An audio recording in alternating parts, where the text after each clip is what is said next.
উনি দেখার স্বপ্ন দেখেছেন।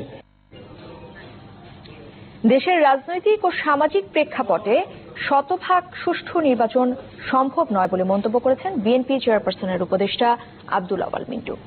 আর আওয়ামী লীগ নেতা মাহবুবুল আলম হানিফ মনে করেন গোটা জাতি দুভাগে বিভক্ত হওয়ায় নির্বাচন প্রশ্নবিদ্ধ হয়।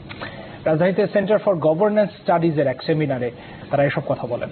আর অন্য আলোচকদের মতে সবার মতামত না নিয়ে নির্বাচনে ইভিএম ব্যবহার হলে তা বিতর্কিত হতে পারে।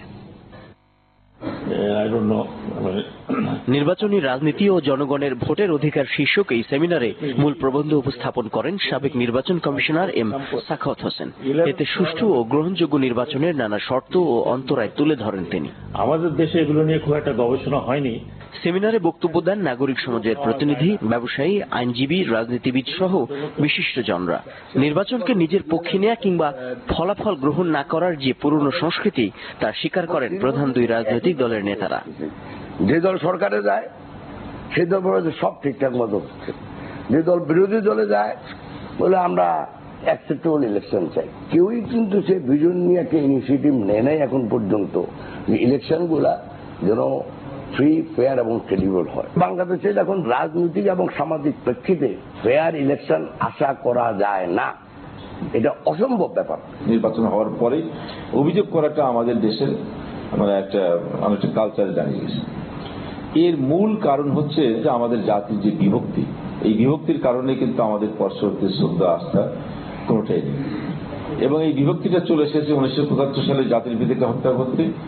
বক্তারা বলেন, শত যোগ্য ব্যক্তি প্রার্থী না হলে কেবল সুষ্ঠু নির্বাচনের মাধ্যমে সুশাসন প্রতিষ্ঠা সম্ভব নয়। তাই ভবিষ্যতে নির্বাচনে না ভোটের বিধান রাখার পক্ষে মত দেন তারা। বড় পার্টিগুলির সব ক্যান্ডিডেটই যদি আমার কাছে অগ্রহণযোগ্য হয়, সেক্ষেত্রে আমার করণীয় কি? প্রথম বলবেন যে আপনি ভোট দিতে যাবেন না, কিন্তু বাস্তবে কি আমার ভোটটি তো 90% সম্ভাবনা আছে ওই ক্রিমিনালদের যে কোনো একজনকে দিয়ে দেওয়া হচ্ছে। খালি না ভোটটা দিয়ে দেন, একটা ইলেকশন করে ফেলেন, জনগণের লাভ হবে, তার মনটা শান্তি হলো। আমি না ভোট দেওয়ার পরেও তারা অনেক ভোট পেয়ে সরকার গঠন করেছে। পলিটিক্যাল পার্টিও বুঝলো আরে এতে মহা মুশকিল, ওইসব কেন্দ্রে যেটা আমাদের অলরেডি বলেছেন অলরেডি, তখন তারা চিন্তা করবেন না ভোটটা দিয়ে দেন। 81 জাতীয় সংসদ নির্বাচনে ইভিএম ব্যবহারের আগে সব রাজনৈতিক দল ও নিরপেক্ষ বিশেষজ্ঞের মতামত নেওয়া দরকার ছিল বলেও মনে করেন আলোচকদের কেউ কেউ। মাকসুদুন নবী, চ্যানেল 24, ঢাকা। সময় হলো আরেকটা বিরতি, আর যখন ফিরছি তখন থাকছে পূর্বাঞ্চল রেলের নিরাপত্তা বাহিনী